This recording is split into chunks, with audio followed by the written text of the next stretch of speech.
오늘은 에스겔 16장 1절에서 8절 말씀을 가지고 하나님의 은혜란 제목으로 같이 은혜 나누기를 원합니다. 사랑하는 여러분,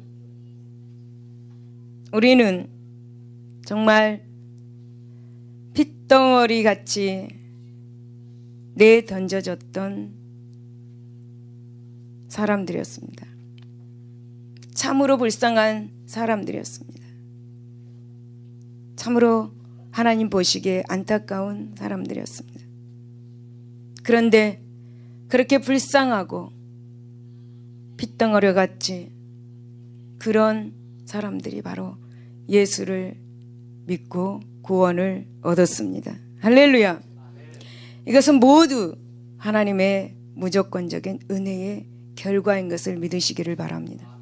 여러분, 하나님께서는 종의 종 노릇하던 미천하기 짝이 없는 사생아 같은 영원히 멸망해야 할 우리를 긍휼히 여기셔서 예수 그리스도의 십자가를 통하여서 죄에서 구원하시고 영화롭게 하여 주셨습니다. 또 예수 그리스도의 신부로 하늘 혼인잔치에 참여하도록 하여 주시는 은혜를 우리에게 주셨습니다. 우리는 이 사실을 기억하여서 늘 하나님의 은혜에 감사하는 생활을 해야 될 것입니다. 또 우리의 본래에 비춰냈던 신분을 잊지 말고 항상 겸손해야 할 것입니다. 그리고 하나님께서 세우신 영광스러운 자리, 거룩하고 존귀한 자리를 더럽히지 않도록 순전한 삶을 살아야 하겠습니다. 그러면 이제 본문을 통해서 하나님께서 주신 은혜가 무엇인지 한번 살펴보고 은혜를 나누기를 원합니다. 첫 번째는 사생아 같은 우리를 구원하신 하나님의 은혜입니다. 4절과 5절을 보면은 하나님께서는 네가 난 것을 말하건대 네가 날 때에 내 배꼽줄을 자르지 아니하였고 너를 물로 씻어 정결하게 하지 아니하였고 내게 소금을 뿌리지 아니하였고 너를 강보로 싸지도 아니하였나니 아무도 너를 돌보아 이 중에 한 가지라도 내게 행하여 너를 불쌍히 여긴 자가 없었으므로 네가 나던 날에 내 몸이 천하게 여겨져 네가 들에 버려졌느니라 라고 그렇게 말씀하며 이스라엘의 처음 시작할 당시 상황에 대해서 하나님께서는 말씀하고 계십니다. 여기서 이스라엘을 신생아로 지금 핏덩어리로 비유하고 있습니다. 이 말씀은 이스라엘 처음 시작할 때 하나님의 민족으로 성장할 가능성은 물론 그 생존조차도 불가능한 상태였다라는 것을 말씀을 통해서 우리가 알게 됩니다. 여러분, 여기 계신 어머니들은 아이들을 다 보았을 줄로 믿습니다. 그리고 처음 세상에 나온 아이를 어떻게 해야 하는지도 여기 어머니들은 다 알고 있습니다. 어떻게 해야 됩니까? 여러분, 어머니들이 아이를 낳을 때 그 진통은 이루 말할 수가 없습니다. 여러분, 그 진통은 바로 온몸의 뼈가 다 각각 움직인다고 합니다. 그만큼만 큰 고통을 겪으면서 아이를 낳았습니다. 그 아픔을 다 인내하고 참고 인내해야만이 세상에 생명이 나옵니다. 여러분, 어린 시절을 지낸 옛날의 시절을 보낸 그 어머니들, 여러분 그 어머니들의 말을 들어보셨습니까? 아이 낳을 때 그 말씀을. 여러분, 옛날의 어머니들이 아이를 낳을 때 신을 가지런히 방문 앞에 놓고 들어간다고 합니다. 저 신을 내가 아이를 낳고 또다시 신을 수가 있을까라고 하는 마음으로 이제 아이를 낳으러 방으로 들어간다고 합니다. 옛날에는 병원도 없고 병원도 안 가고 집에서 아이들을 많이 낳았습니다. 제가 아주 어렸을 때 동생을 낳는 것을 제가 보았습니다. 아, 저렇게 아프면 아이가 나오는구나 라고 생각을 했습니다. 그때 저는 아이의 탯줄을 자르는 모습을 보았습니다. 어머니들은 정말 대단합니다. 안 그렇습니까? 아, 어머니들은 대단하지 않습니까? 어머니들은 대단합니다. 정말 위대한 것입니다. 안 그렇습니까? 저는 대단하다고 생각합니다. 그 아픔을, 고통을 참고 아이를 낳았다라는 거. 참, 여러분, 엄마의 뱃속에서 나온 신생아는 제일 먼저 무엇을 해야 합니까? 탯줄을 달라줘야 되겠죠. 그리고 다음에는 깨끗하게 씻어서 위생적인 조치를 한 다음에 강보로 쌓아야 됩니다. 그래야 아이는 생명을 유지할 수가 있기 때문이죠. 만일 이와 같은 조치를 하지 않는다면 아이는 생명을 잃고 맙니다. 그런데 여러분, 지금 본문에서 말씀하고 있는 이 신생아는 핏덩이인 채로 지금 그냥 들판에 버려졌다라고 그렇게 말씀합니다. 지금 신생아, 즉 핏덩어리는 이스라엘 민족을 말하고 있습니다. 여러분, 역사적으로 이스라엘 민족이 시작할 그 당시에 애굽에게서 얼마나 많이 당했습니까? 이스라엘 민족은 애굽에게 무시를 당했습니다. 서러움을 당했습니다. 또 고된 일을 하였습니다. 멸절의 그런 위기를 당했습니다. 이런 모습 속에서 지금 하나님은 이스라엘 민족이 애굽에서 신생아처럼 핏덩어리와 같이 벌어진 생활을 하고 있다라고 지금 말씀하고 있는 것입니다. 여러분, 이스라엘 민족으로 시작할 즈음에 애굽에서 노예 생활을 했습니다. 마치 갓 태어난 아이가 아무런 조치도 받지 아니하고 버림을 받아서 죽을 위기에 처한 것처럼 민족적으로 심각한 멸절의 그런 위기에 처하게 되었습니다. 즉 애굽의 바로는 이스라엘 자손들에게 엄청난 고된 일을 시켰습니다. 또 이스라엘 자손 중에서 태어나는 남자아이를 모두 죽이라고 명령을 내려서 이스라엘을 멸절하고자 한 것입니다. 애굽의 바로 왕은 바로 이스라엘 민족의 씨를 말리고자 했습니다. 말리버리고 했습니다. 여러분, 참으로 이스라엘을 민족적 태동기의 그 생명조차도 부지할 수 없는 운명에 처하게 되었던 것입니다. 참으로 애굽의 바로의 왕의 구렁텅에서 도저히 살아남을 수 없는 위기에 있었습니다. 참으로 불쌍한 그런 처지에 놓여 있었습니다. 어찌할 바를 모르는 그런 상황 가운데 놓여 있었습니다. 하나님께서 이스라엘 이들을 보실 때 벌어진 신생아처럼 그리고 핏덩이처럼 보였습니다. 그래서 하나님께서는 그들에게 모세를 보내어서 핏덩이 같은 이스라엘 민족을 구원하여 주셨습니다. 즉 하나님께서는 모든 사람들이 싫어하여서 버린 이스라엘을 긍휼히 여기셨습니다. 여러분, 하나님은 신생아처럼 버려진 이 이스라엘 민족에게 구원의 손을 뻗으신 것입니다. 이 얼마나 감격스러운 일입니까? 이 얼마나 놀라운 일이고 얼마나 감사한 일입니까? 따라서 그들은 그 은혜를 기억하고 하나님만 사랑하고 하나님만 섬겨야 하였습니다. 그런데 여러분, 이처럼 놀라운 이 구원의 은혜를 입은 것은 이스라엘만이 아닙니다.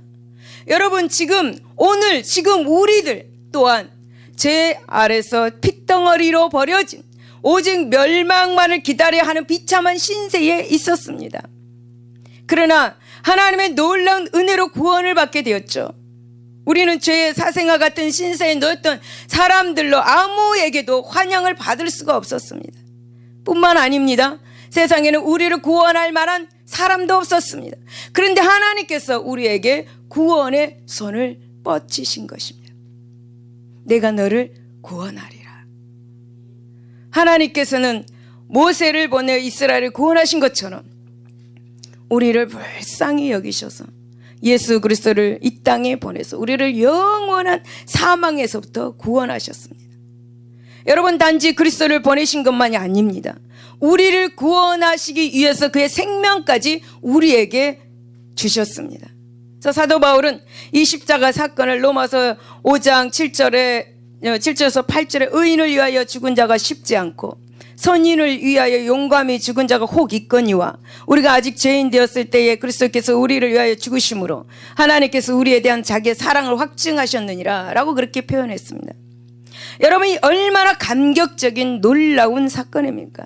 실로 이 사건을 우리로서는 감사와 감격밖에 표현할 길이 없는, 감당할 수 없는, 또 보답할 길도 없는 크나큰 사랑과 자비, 긍휼의 사건이 아닐 수가 없는 것입니다.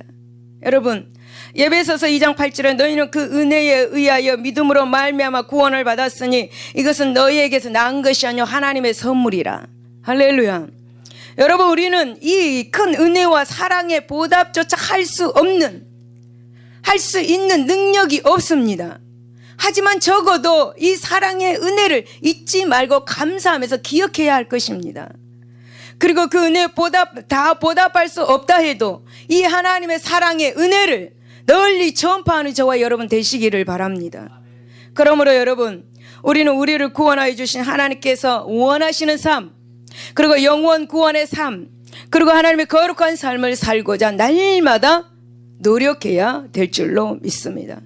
두 번째는 하나님의 긍휼하심이 우리를 살게 하신 하나님의 은혜입니다. 6절에 보면 내가 내 곁으로 지나갈 때 내가 피투성이가 되어 발짓하는 것을 보고 내게 이르기를 너는 피투성이라도 살아있으라, 다시 이르기를 너는 피투성이라도 살아있으라 라고 그렇게 말씀합니다. 여러분, 이 말씀은 이스라엘 민족으로 시작하기 전에 처했던 멸망의 위기에서 벗어나서 한 민족으로 설 수 있게 된 이유에 대해서 말하고 있습니다. 민족으로 시작할 즈음에 그들은 예굽이라는 들판에 버려졌습니다. 이 예굽의 들판에 버려져서 멸망의 위기에 처하여 있었습니다. 아무도 버려진 그들에게 관심을 가진 사람이 없었습니다. 또 그들을 멸망의 상황에서 끄집어내어 줄 사람도 없었습니다.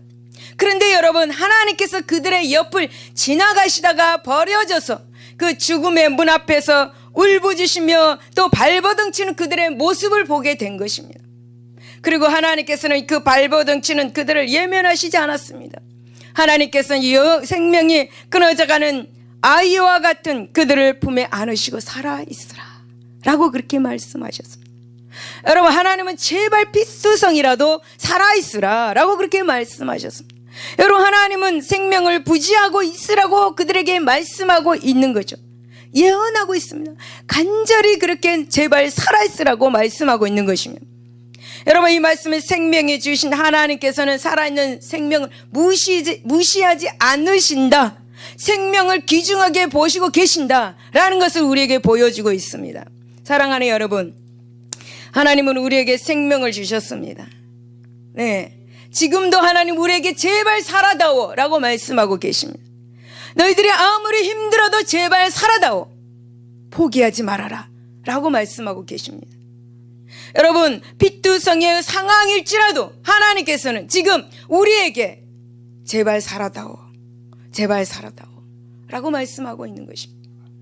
벌어진 피투성의 생명처럼 간당간당 할지라도 제발 살아다오 나의 사랑하는 자녀들아 라고 그렇게 말씀하고 계십니다. 사랑하는 여러분, 이렇게까지 말씀하시는 이 하나님은 우리를 향한 예절한 마음, 이 긍휼의 마음을 조금이라도 알 수 있는 저와 여러분 되시기를 바랍니다. 이렇게 예수님은, 하나님은 우리를 이렇게 예절하게 바라보고 계시는 것입니다.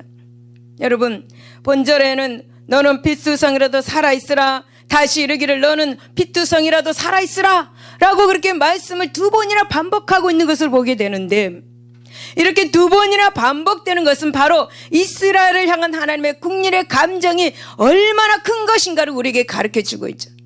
하나님께서 이렇게 두 번이나 반복되게 말씀하신 것은 지금 이 세상을 살아가는 우리에게 긍휼의 감정이 얼마나 크다라는 것을 말씀해 주고 있습니다. 정말 하나님께서는 이스라엘의 예굽의 들판에 버려져 민족으로 새로운 생명도 얻지 못하고 그대로 그렇게 멸망할 운명에 차게 될 것을 하나님께서는 너무나 안타깝게 여기셨습니다. 마음이 너무 아프시고 안타깝게 여기셨습니다. 그래서 하나님께서는 그들을 당신의 품에 안으신 것입니다. 우리를 당신의 품에 안으신 거죠. 그리고 여러분, 칠급 사건을 통해서 꺼져가는 그들의 생명을, 불길을 다시 일으켜서 살게 해 주셨습니다. 참으로 여러분, 하나님은 이사야 42장 3절에 상한 갈대를 꺾지 아니하며 꺼져가는 등불을 끄지 아니하시는 하나님이신 것을 믿을 수 있기 바랍니다. 그렇습니다. 여러분, 이스라엘 이 멸절에 이겨서 구원을 받고 한민족으로 떡서게 된 것은 오로지 그들을 향한 하나님의 긍휼, 하나님의 크신 긍휼이었던 것을 여러분 믿을 수 있기를 바랍니다. 여러분, 이사야 49장 15절에 보면 여인이 어찌 그 젖먹는 자식을 잊겠으며 자기 떼에서 난 아들을 긍휼히 여기지 않겠느냐. 그들은 혹시 잊을지라도 나는 너를 잊지 않겠다 라고 말씀합니다. 여러분, 하나님의 긍휼은 부모가 자식을 향한 긍휼보다 더 크다라는 것을 말씀하고 있습니다.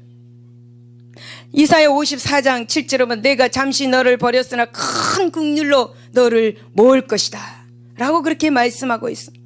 하나님의 긍휼, 여러분 믿을 수 있기를 바랍니다. 그렇습니다. 여러분, 오늘 우리가 새 생명을 얻고 그리고 예수 그리스도 신부가 된 것도 다 하나님의 크신 긍휼 때문이라는 것을 믿을 수 있기 바랍니다. 여러분, 우리는 본래 버려진 신세와 같이 죄로 오염된 채 버려져서 영원한 멸망에 처해질 자들이었습니다.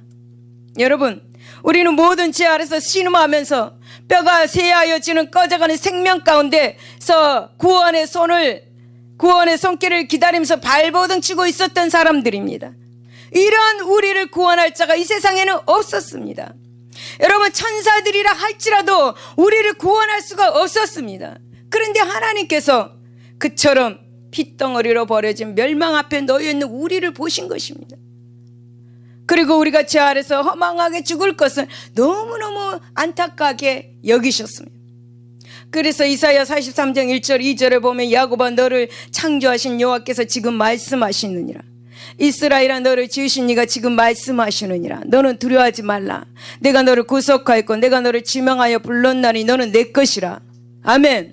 네가 물 가운데로 지날 때 내가 함께할 것이라. 강을 건널 때 물이 너를 침몰치 못할 것이며 네가 불 가운데로 지날 때도 타지도 아니할 것이요 불꽃이 너를 사리지도 못하리니 라고 말씀하고 있습니다. 할렐루야. 여러분, 하나님은 우리를 긍휼히 여기십니다. 불쌍히 여기십니다. 그래서 하나님께서는 우리를 못 본 채 하지 않으시고 암탉이 병아리를 품듯이 탁 품어주십니다. 뿐만 아닙니다. 우리를 살리기 위해서 예수 그리스도를 이 땅에 보내어 죄인들을 대신하여 죽음으로 죄값을 치르게 하셨습니다. 여러분, 이것을 성경을 보면 요한일서 4장 9절에 보면 하나님의 사랑이 우리에게 이렇게 나타낸 바 되었으니 하나님이 자기의 독생자를 세상에 보내심은 그로 말미암아 우리를 살리려 하심이라. 할렐루야. 여러분, 하나님께서는 자기 아들을 희생시키면서까지 우리를 살려야 할 아무런 이유가 없습니다. 여러분, 우리는 그렇게까지 하나님의 사랑을 받을 만한 가치가 있는 존재가 아닙니다. 그럼에도 불구하고 하나님께서는 자기의 아들을 희생하면서까지 우리를 살리신 것은 오로지 그분의 긍휼 때문이라는 것입니다. 성경은 에베소서 2장 4절에서 5절에 긍휼이 풍성하신 하나님이 우리를 사랑하신 그 큰 사랑을 인하여 허물러 죽은 우리를 그리스도와 함께 살리셨고 너희는 은혜로 구원을 받은 것이라. 할렐루야. 그렇습니다. 하나님의 긍휼하심이 죽을 수밖에 없는 우리를 살게 하였습니다. 여러분, 우리가 잘나서 하나님께서 자기 아들을 그렇게 희생하면서까지 우리를 구원한 것이 절대 아닙니다. 우리는 하나님의 사랑을 받을 아무런 그런 자격도 없는 가치 없는 존재였으나 죄인을 향한 하나님의 한량없는 긍휼과 사랑으로 우리를 구원해 주신 것입니다. 베드로전서 1장 3절 우리 주 예수 그리스도의 아버지 하나님을 찬송하리로다. 그의 많으신 긍휼대로 예수 그리스도를 죽은 자 가운데서 부활하게 하심으로 말미암아 우리를 거듭나게 하사 산소망 있게 하시며 라고 그렇게 말씀하십니다. 그러므로 사랑하는 여러분, 우리는 하나님 앞에서 다른 사람 앞에서 절대 목을 뻣뻣하게 해서는 절대 안 될 것입니다. 잘난 체 해서도 안 될 것입니다. 여러분, 나로 나 된 것은 오로지 하나님의 은혜로 된 것으로 알고 하나님께 모든 영광을 돌리며 겸손해야 될 줄로 믿습니다. 그리고 또 다른 사람을 긍휼히 여겨야 될 줄로 믿습니다. 하나님께서 무가치한 우리를 위하여 긍휼을 베푸신 것처럼 우리는 인간적으로 긍휼을 받을 수 없다고 여겨지는 사람들까지도 우리는 그들을 긍휼을 베풀어야 할 것입니다. 마태복음 5장 7절에 긍휼히 여기는 자는 복이 있나니 그들이 긍휼히 여김을 받을 것이며 로마서 9장 15절은 모세에게 이르시되 내가 긍휼히 여길 자를 긍휼히 여기고 불쌍히 여길 자를 불쌍히 여기리라 그렇게 말씀하셨습니다. 여러분, 우리가 내 이웃을 긍휼히 여겨야 우리도 긍휼을 받을 수가 있습니다. 여러분, 지금 내 이웃으로부터 긍휼을 얻지 못한다고 생각하고 있습니까? 자신을 한번 살펴보시기를 바랍니다. 나는 내 이웃을 긍휼히 여기고 있는가? 내 마음에 깊이 한번 물어보시기를 바랍니다. 그러므로 사랑하는 여러분, 우리는 이 하나님의 긍휼하신 사랑으로 생명을 유지하고 살아간다는 것을 여러분 믿을 수 있기를 바랍니다. 여러분, 우리는 하나님의 그 긍휼하심으로 생명을 유지하고 살아가고 있는 것을 예수 이름으로 축복을 드립니다. 세 번째는 번영과 부흥은 오직 복의 근원이신 하나님의 은혜입니다. 사랑하는 여러분, 우리는 하나님의 은혜로 말미암아 숨을 쉬고 살아가고 있습니다. 여러분, 내가 스스로 숨을 쉬고 있다고 절대 생각하지 마십시오. 여러분, 병원에 중환자실에 한번 가보십시오. 곧 죽을 것 같이 보여도 죽지 않고 숨을 쉬고 있는 것을 보게 됩니다. 그들은 내 스스로 숨을 쉬고 있는 것이 아닙니다.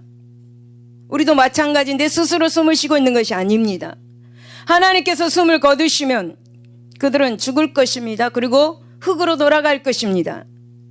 여러분, 아무리 의사가 손을 쓴다고 해도 하나님께서 숨을 거두시면 어떤 유능한 의사라도 그에게 생명을 주지 못합니다.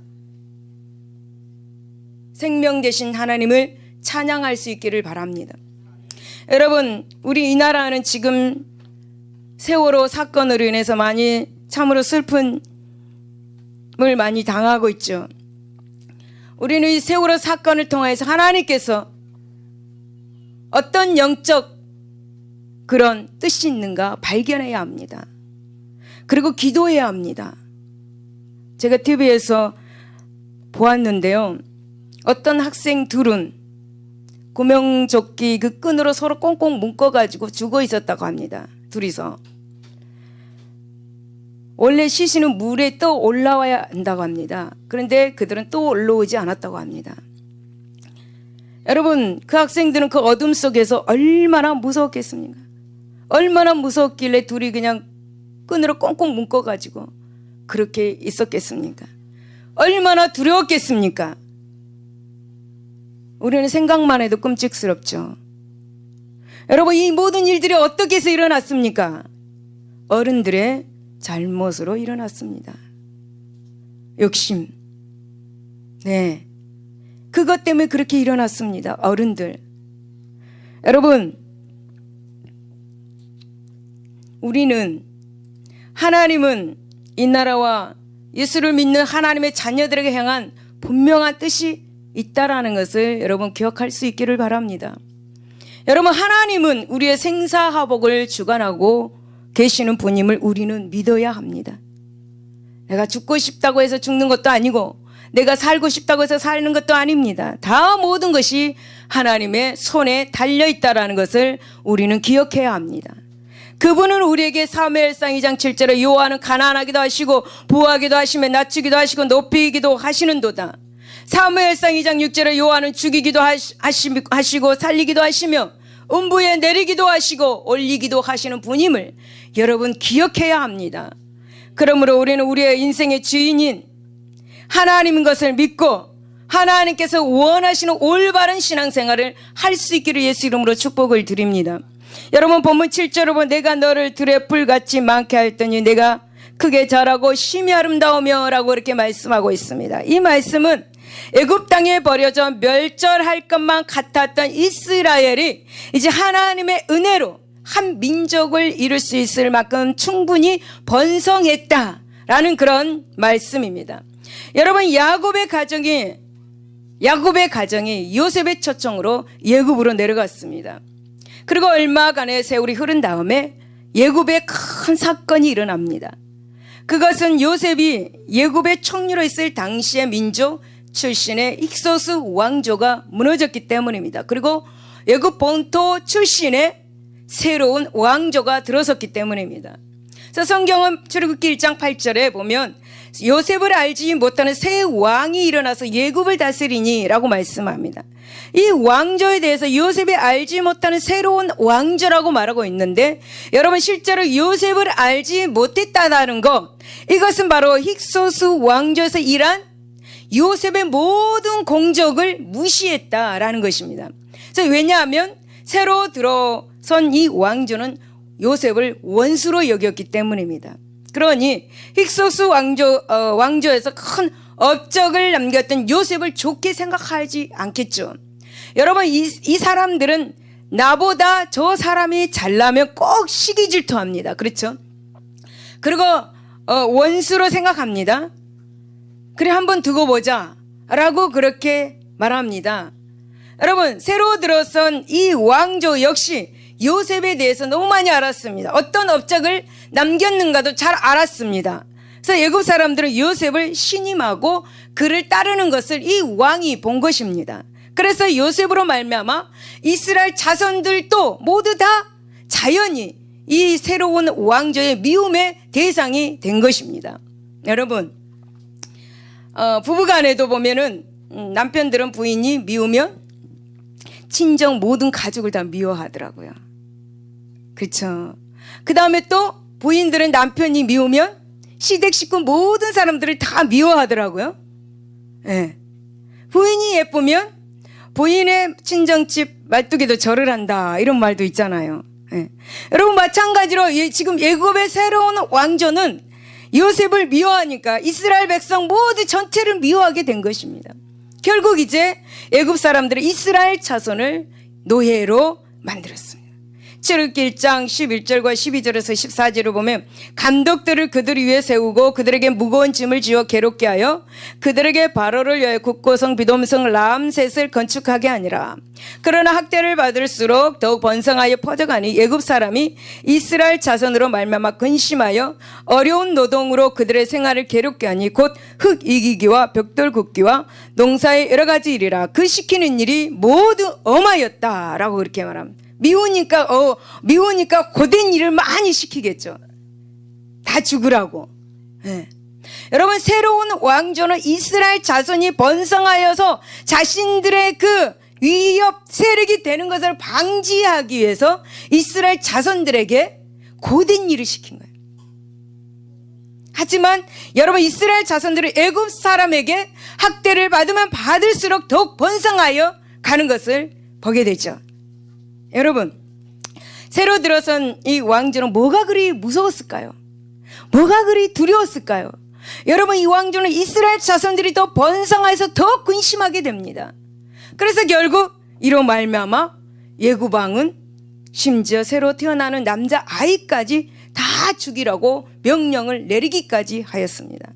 하지만 그럼에도 불구하고 이스라엘 자손의 그런 수는 기하급수적으로 늘어나가지고 출애굽 당시 이스라엘 자손 중 성인 남자의 수만 60만 명에 달했습니다.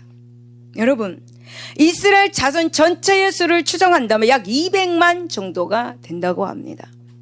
여러분 실로 야곱 가정이 75명이 애굽으로 내려간 이래 약 400년 만에 그것도 애굽 사람들의 확대와 말살 정책에도 불구하고 약 8,000배나 이렇게 증가한 것입니다.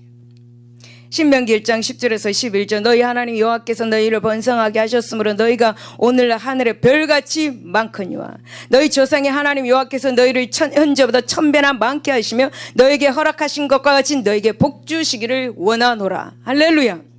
여러분 이스라엘 자손들은 어려운 환경 가운데서도 이렇게 놀랍게 번성할 수 있었을까?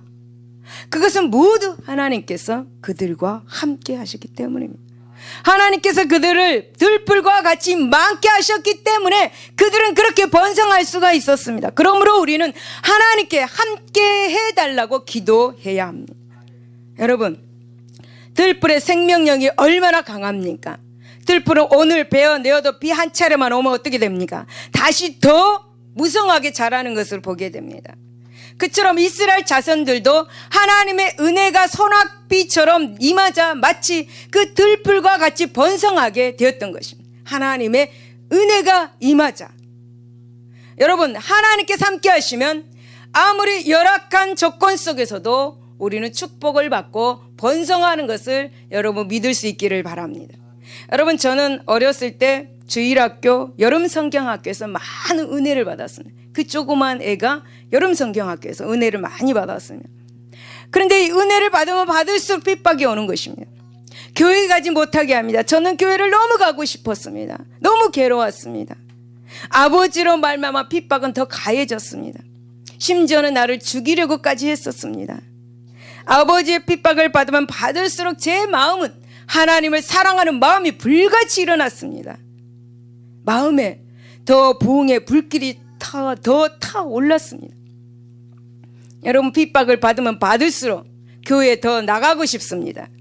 여러분, 그렇지 않습니까? 옛날에 우리 신앙생활 할 때 핍박이 너무너무 심했습니다. 예수 믿는다고. 지금은 그게 다 사라진 것 같습니다. 안 나오면 그래 나도 안 나가, 이런 식이에요. 지금은 신앙생활이. 여러분, 초대교회 당시 핍박이 얼마나 극심하였습니까? 그럼에도 불구하고 초대교회는 상상을 초월할 정도로 급속하게 부흥하는 것을 보게 되는데, 오순절 성령 강림으로 성령께서 초대교회와 함께 하실 때 그 초대교회는 구원받는 사람들로 넘쳐났습니다. 그러므로 개인적으로든 교회적으로든 그리고 또 영적으로든 육적으로든 축복을 원한다면 하나님께서 함께 해 주셔야 합니다. 하나님께서 자신의 능력을 베풀어 주시도록 우리는 기도를 해야 합니다. 또 성령께서 일할 수 있도록 하나님의 말씀에 굳게 우리는 붙어 있어야 합니다. 요한복음 15장 5절에 보면 나는 포도나무에 너는 가지라. 그가 내 안에 내가 그 안에 거하면 사람이 열매를 많이 맺나니 나를 떠나서 너희가 아무것도 할 수 없음이라. 하나님을 떠나면 우리는 아무 존재가 아닙니다. 아무런 존재가 아닙니다. 가치 있는 존재가 아니에요. 하나님을 떠나면. 그러므로 우리는 우리 스스로도 번영을 위해서, 축복을 위해서 자기를 개발하고 땀 흘려서 노력하고 최선을 다해야 합니다. 하지만 그의 앞에서 모든 것을 하나님께 맡기고 의지해서 해야 할 것입니다. 하나님께서는 우리를 돕지 아니하면 결코 우리에게는 번영과 부흥은 이루어질 수가 없는 것이죠. 여러분, 하나님만이 우리의 진정한 번영과 축복의 원천인 것을 믿으시기 바랍니다. 그러므로 그분으로 말미암지 않고 진정한 번영과 부흥에 이루고자 하는 것은 농부가 적절한 단비와 일조량 그리고 서늘한 가을바람 없이 풍작을 기대하는 것과 같습니다. 그러므로 하늘의 그런 복과 땅의 기름진 복을 원한다면 하나님의 도우심을 먼저 구하고 또 하나님의 방법과 뜻을 깨닫고 순종해야 할 것입니다. 그럴 때 복의 근원이며 인생의 참 행복과 형통을 주시는 이 하나님의 행하심을 놀라게 체험하게 될 것입니다. 할렐루야. 결론입니다. 사랑하는 여러분, 처음에는 길에 버려져 탯줄도 그렇게 끊지 못한 핏두성이 곧 그 피를 씻지도 못해서 생명의 위태한 지경에 처한 그런 한 아기가 하나님의 놀라운 사랑과 긍휼 풍성하신 은혜로 말미암아 살아나게 된 것을 보게 됩니다.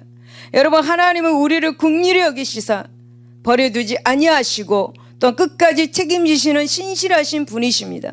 그분은 온 세상 만물을 창조하시고 주관하시는 전능하신 부유하신 전능하신 분이십니다. 그러기에 버려진 사세와 같은 우리를 구원하여 주시고 영광스러운 자리에 올려놓으셨습니다. 여러분, 이처럼 놀라운 이 은혜를 여러분 베푸신 하나님은 우리에게 요구하는 것이 있습니다. 그것은 무엇일까? 그것은 그분이 얼마나 자애로우시며 긍휼이 풍성하신지 은혜로 충만하시며 신실하신 분인지 잊지 않고 하나님을 사랑하며 섬기고 사는 것입니다. 그것이 하나님이 원하시는 것입니다. 그러므로 여러분, 우리는 이 사실을 결코 잊지 마시고 그분과 복된 관계를 그렇게 지속적으로 지키면서 영원히 하나님의 은혜를 누리며 살아갈 수 있기를 예수 이름으로 축원을 드립니다. 기도하겠습니다.